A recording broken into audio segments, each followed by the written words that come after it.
What's up, guys? So before we get the video going, just want to give a quick shout out to my boy Ref the Gazelle for letting me borrow this card.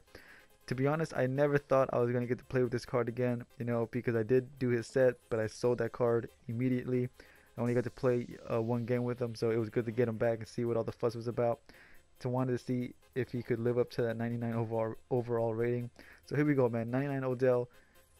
Dual style, long pass, speed run style. 5'11", 97 speed, 99 catch, 93 release, 98 jump, 96 catch in traffic, 102 spectacular, 96 elusiveness, and 95 route running. The guy has amazing stats all around. Also has a 91 sprint and a 95 juke. Dangerous in the open field. And I wanted to see how he stacked up against Jerry Rice, because I did say Jerry Rice is my new #1 wide receiver. So let me show you what I saw, man, and how let me give you my opinion on whether or not he could top Jerry Rice as the #1 receiver in the game.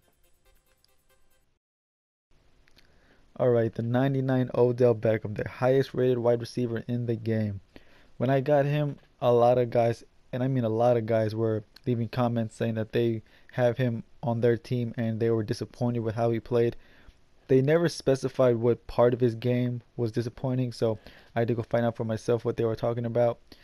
And I have Jerry Rice as my #1 wide receiver in the game, and I was hoping that Odell might push him out for the #1 spot. But after playing with him, guys, honestly, I feel Jerry Rice is still the #1 wide receiver in the game. And I believe Odell Beckham is now the #2 wide receiver in the game.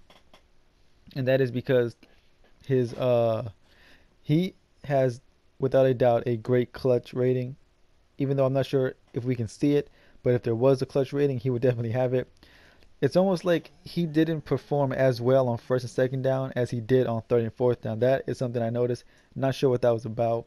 For some reason, if it was 1st and 2nd down, it was hit or miss on whether or not he was going to come down with the pass. But if it was third or 4th down, then he would pull off some crazy miraculous one-handed catch, or reach over catch, where you would throw the ball high and he would somehow reach in front of the corner's hands and snatch it away. So I'm not sure what's up with that, but that's what I noticed. So it's not a bad thing. Believe me, it's not a bad thing. I mean, 3rd and 4th down is when you lean on your receivers the most. And to have a receiver that is that consistent on 3rd and 4th down is very, very important. As you can see here, man, that 97 speed is just deadly, especially on drags. Drags and slants, I think, are his best routes in my opinion, because of his speed, and his route running combined is just amazing. So if you pick up Odell Beckham, I definitely suggest using drags and slants, even though, of course, the one rating that sticks out is that 102 spectacular catch. And like I said, I could not trigger it on, 1st, 2nd downs very often. It was only 3rd and 4th downs when I could really see it. And this right here is also why he was pushed down to my #2 spot. This right here happened a bit more often than I would have liked. A lot more, well, not a lot more often, but a bit more often than it did with Jerry Rice. And I would understand if it was like triple coverage or double coverage. I would completely get that. But a lot of these drops are one-on-ones, and that was just very surprising. I thought he, with that 99 overall rating, that he would just be unstoppable. But that was not the case. Believe me, he had more drops than I would have thought he would have had. As you can see here, these are all just one-on-ones, and he's not coming through.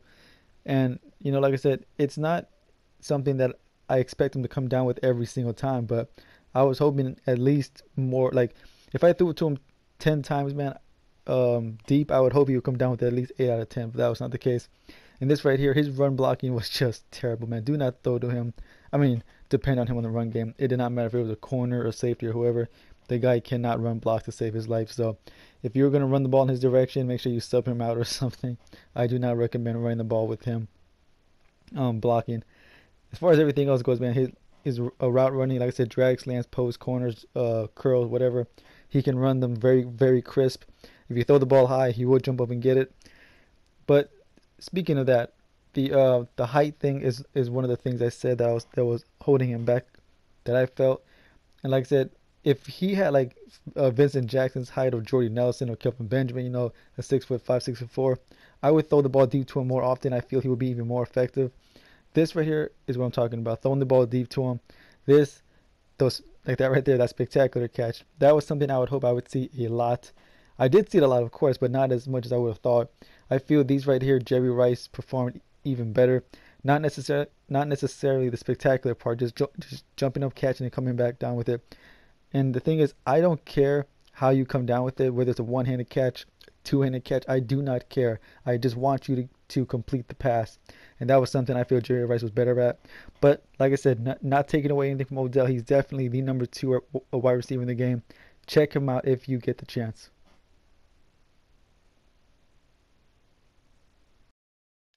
Anyways, guys, that's going to be the end of this review. My final thoughts: do I think he's worth 1.8 mil? Honestly, I do not. I feel Jerry Rice is worth $1 million. I feel Odell Beckham is also worth $1 million, but for two different reasons.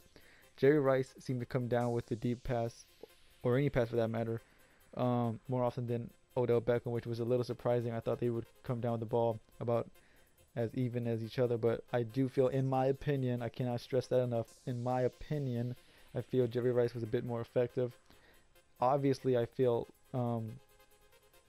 Odell Beckham was more effective, on the third and fourth down, and definitely made more spectacular catches. But honestly, to me, it's all about just pure effectiveness for me.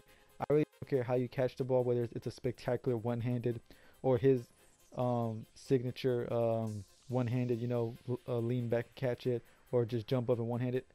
I do not care how you catch the ball as long as you come down with the completion more often than not. In my opinion, I feel that I saw Jerry Rice come down with the ball a few more times than Odell Beckham. I know some of you might disagree, but I'm just letting you guys know what I saw from my gameplay. I always play about the same amount of games with each player so I can get a fair assessment. I'm not going to play like 10 games with Rice and only 4 games with Odell or anything like that, or 1 season with Odell or two seasons with Rice. It would not make sense. I always play about 10 games minimum with each player so I can get a fair assessment. So anyways, is Odell Beckham top 5? Yes, of course. I feel he is the number 2 wide receiver in the game behind Jerry Rice, in my opinion. But anyways, guys, that's going to be the end of that, man. Like I said, big shout out to my boy Ref the Gazelle for letting me borrow this card. And don't forget to like, comment, subscribe. I will see y'all boys for the next review. Peace.